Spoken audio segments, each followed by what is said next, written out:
Mysterious world में आपका स्वागत है। यह चैनल हमारे ग्रह के रहस्यमय रहस्यों को उजागर करता है। आज हम एक ऐसी किताब पर केंद्रित कहानी का खुलासा करेंगे जिसने अनगिनत सदियों से विद्वानों को हतप्रभ किया है। क्या आपने कभी ऐसी किताब के बारे में सुना है जो किसी दूसरी दुनिया से आई हुई लगती हो? अजीब पौधों, किलों, ज्योतिषीय प्रतिमा विज्ञान और मानव आकृतियों का 240 पेज का ग्रंथ। यह कोई साधारण किताब नहीं है। यह असाधारण वॉयनिच पांडुलिपि है। दिलचस्प है कि इस किताब का विषय कोई समझ नहीं पा रहा है। वॉयनिच का नाम विल्फ्रीड वॉयनिच से आया है, जो 1912 में इटली के एक जेसुइट कॉलेज में इस ग्रंथ को खोजा था। इसकी मूल स्थिति, लेखकता और इस अद्भुत लिपि का अर्थ आज तक एक पहेली बना हुआ है। विशेषज्ञों का मानना है कि वॉयनिच पांडुलिपि में एक प्रामाणिक भाषा के लक्षण मौजूद है।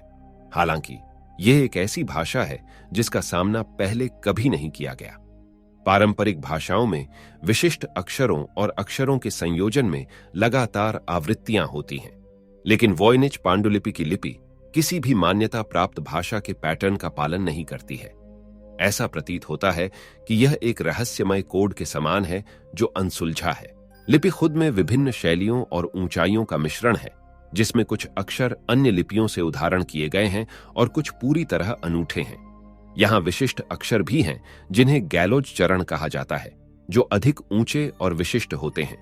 ग्रंथि को सजाने के लिए स्क्रोल जैसे अलंकरणों से भरपूर है और ऐसा लगता है कि इसे अलग अलग हाथों ने लिखा है, जबकि चित्रण किसी और व्यक्ति द्वारा किया गया है। सालों साल तक 3 प्रमुख सिद्धांत सामने आए हैं। कुछ लोग मानते हैं कि यह ग्रंथ एक गुप्त संकेत है जिसे गहरा अर्थ छिपाने के लिए डिजाइन किया गया है।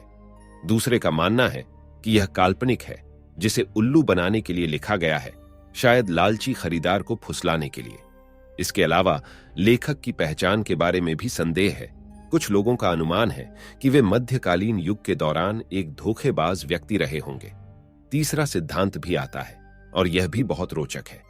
इसका मानना है कि वॉयनिच मैन्युस्क्रिप्ट एक वास्तविक भाषा में लिखा गया है, बस एक अज्ञात लिपि में। शायद मध्यकालीन विद्वानों का प्रयास था कि एक ऐसी भाषा के लिए एक वर्णमाला बनाई जाए जो बोली जाने वाली थी, लेकिन अब तक लिखी जाने वाली नहीं थी। ऐसे में वॉयनिच मैन्युस्क्रिप्ट आइस्टर आइलैंड के रोंगोरोंगो स्क्रिप्ट की तरह हो सकता है, जिसे सांस्कृतिक संकट के बाद समझ से बाहर हो गई थी। लेकिन यह रहस्यमय कोड क्या है? क्या है ये 15वीं सदी के एक चित्रकार की ख्वाब का दरिया, विसंगतियों का संकलन हो सकती है, या क्या यह पिछली सभ्यता के भूले हुए ज्ञान को छुपाता है? इस मामले पर आपके क्या विचार हैं? अगर आप इस रहस्यपूर्ण पहेली में हमारी तरह दिलचस्पी रखते हैं तो इस वीडियो को लाइक करें, मिस्टीरी प्रेमियों के साथ इसे शेयर करें और नीचे कमेंट करें। मिस्टीरियस वर्ल्ड के साथ जुड़े रहने के लिए सब्सक्राइब करना ना भूलें और घंटी आइकन दबाएं, ताकि आप कभी भी हमारी रोचक मिस्टीरियों से भरी वीडियो मिस ना करें और हमारे मिस्टीरियस वर्ल्ड की खोजों में शामिल रहें